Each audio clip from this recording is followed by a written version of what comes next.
YouTube, welcome back to my channel. Today we are touching on something that I've done a video on before. My most watched video with 5,100 views or something along those lines, which thank you. But my most watched video is marketing for nail tags. There's really not that much out there for marketing, and I really think we do need to see more of it.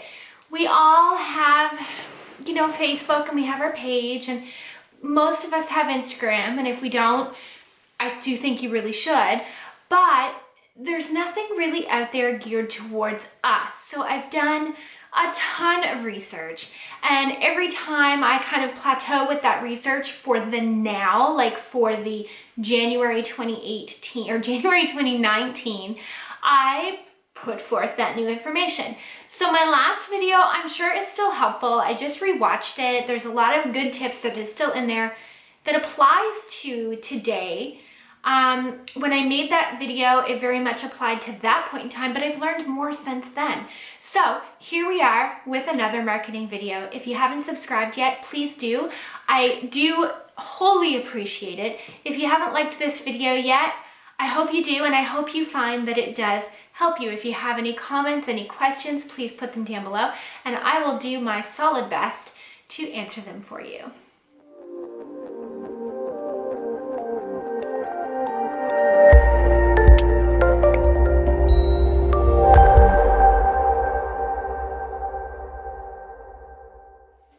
Okay, so welcome back to my channel and to my newest marketing video. The biggest thing that you're going to need to grow your page on Instagram is going to be consistency. So pre-make pictures, have pictures pre-taken. If you really truly want to grow, I have so much information to give you, it's just all going to come at once. If you really want to grow your following on Instagram, you need to be consistent. Once a day, great. 3 times a day, better. They claim 2 to 5 times a day is kind of the perfect amount to be able to grow your following. I do believe that's true. I tested that out myself in the month of November. I succeeded. I met my goal for followers. That's really something that hit home for me because I tried all of the tips that I was learning to pass on to you guys, but I wanted to really try them first. I wanted to know that I was giving the proper information. So I went ahead and did it, and lo and behold, it worked like a charm.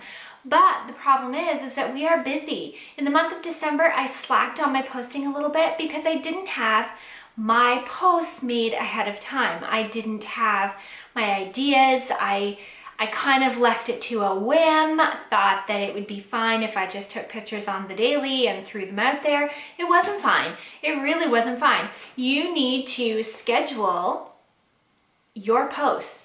So if you have a book, other than maybe the client book that you have, unless that's big enough, if you want to use it, fine. But if you have a book where you can sit down and plan ahead, look ahead to see what the next events are, what the next holidays are. Is there an awards ceremony coming up for music where you can find some of the nail colors that the stars are wearing and do a little collage comparison between the colors that you have that are similar? That can be a post. Is Valentine's Day coming? It is. That can be a post. So that can be something that's scheduled right from the end of January, right up through even before then, because people are on a 3-week rotation. Mid-January, you can start posting about Valentine's Day. God knows Walmart already has Valentine's stuff out and it's only January. You can start that. You can, I'm looking over here because this is where my colors are. You can make a daily post about which colors you have. Maybe your 11 a.m. post can be all the reds you have. You have 10 reds. That's 10 days worth of 11 a.m. posts.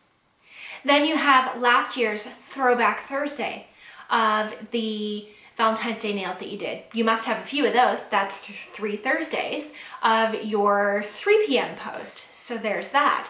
But if you don't have it scheduled, all of a sudden Thursday rolls around and you're like, oh, was I going to post again? Did I have something I was going to post? Oh, I can't remember. Maybe I'll skip it for today. That is not going to grow your following. And not everybody wants an Instagram following. That's totally fine. But for those of you that do, here we are. So be consistent, just be consistent. Once a day, twice a day, 3 times a day. I mean, if you can do it 5 times a day, great. But realistically, in your job, if you can manage to do 3 times a day, that is great. You can also use apps like Hootsuite to be able to post stuff for, it doesn't post stuff for you, you have to go in and post it, but to actually plan stuff ahead. I tried the free trial of it and I really loved it. Although for me personally, I did not feel like it was worth the money spent, the money that it cost. It might be someday down the road, but as of right now, I would prefer to plan. That's fine. It's something I'm going to try. Like I said, down the road, if I decide that I want to use something like Hootsuite, then I'll do so. Okay, so another big thing is following your niche, which for us it's nails, maybe it's hair, maybe it's lashes. This all applies to us salon girls. But finding your niche and sticking with it, even finding, I know a lot of Instagram influencers find their filter. They find their filter and stick with it. I don't really think that's for us, simply because it's hard to filter colors each and every time. But you can find a pose that works for you. Maybe you have found a perfect pose that you love, you crop it the same way each and every time, and that is your consistency across your channel, and that is great, that is wonderful. I personally don't follow that because I can't seem to decide on a pose. Someday I will, and someday that's what I'll do. So far, doesn't seem to have hurt my channel any. My page, channel. So your next thing is use all of the options.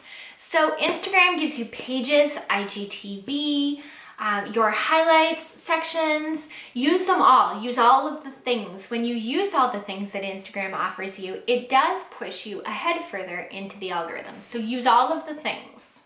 Hashtags. In the past, it has kind of been the norm to use all the hashtags that you can use. I think you can use 30 and to use all 30. Now the going rate is 7 to 10 hashtags. But here's the thing about your hashtags. You want to be using a hashtag that is approximately 5 to 8 times the size of your following. So let me break that down for you. If you have 20,000 followers, I know that's a big number and not many of us at this level have that many followers, but for example, if you have 10,000 followers, you are going to be looking for a couple of your 7 to 10 hashtags to be 100,000 followers or less. So when you type that hashtag in and it has 3 million hits on it, like nails or nail art or nails of Instagram, those are great, but you're going to get buried in the shuffle. People that follow those hashtags are not going to see your post because it's just bam, bam, bam, bam, bam for posts with that hashtag. So if you are using a hashtag like East Coast Nail Tech that has way less followings, then you are more likely to be seen in the top for anybody that follows East Coast Nail Techs. So you want to use, moral of the story, that was a lot of jibber jabber, but you want to use some smaller hashtags as well as your bigger ones. You want to use hashtags about your locale, whether you are in New Brunswick, if you are in Los Angeles, if you are wherever you are, you want to use hashtags about your location. You want to tag people in your posts. You want to tag Ugly Duckling, you want to tag Ken West, you want to tag Maritime Beauty, you'll want to tag Fusion, you might want to tag the girls at Clear Jelly Stamper, maybe you have done a set of nails that has been inspired by someone else. Let's say you've done a set of nails that's been inspired by me, God love you, that is such an honor. But if you have done that, tag me, tag Selena Ryden if she is the one that has inspired you, tag Winners if it's been their new pillow that has inspired you. Tag lots of people because you do want that to go as far as possible. So use all the resources. Make sure you're using your insights to see what is up. You can see who is looking at your posts, you can see who's interacting with your posts, you can see what time of day is best for your posts. That is an amazing resource. Write that stuff down in your notebook if you're a paper person. I am a paper person. Write that stuff down, keep all of that information, tally it up over the month that you've been posting your 3 to 5 times, and see what it tells you. So 2 more things that we are going to talk about is one little kind of secret, I suppose, that not too many people are actually talking about, but one good way to bring traffic to your channel and extra followers, more followers, is to like and genuinely comment on other people's posts that are similar to yours.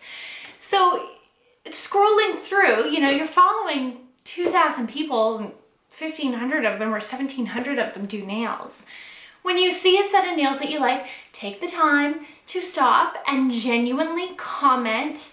Tell them how much you love that color, genuinely like them, and carry on from there. So if you're doing this, this does work. This was something that I did. This does work.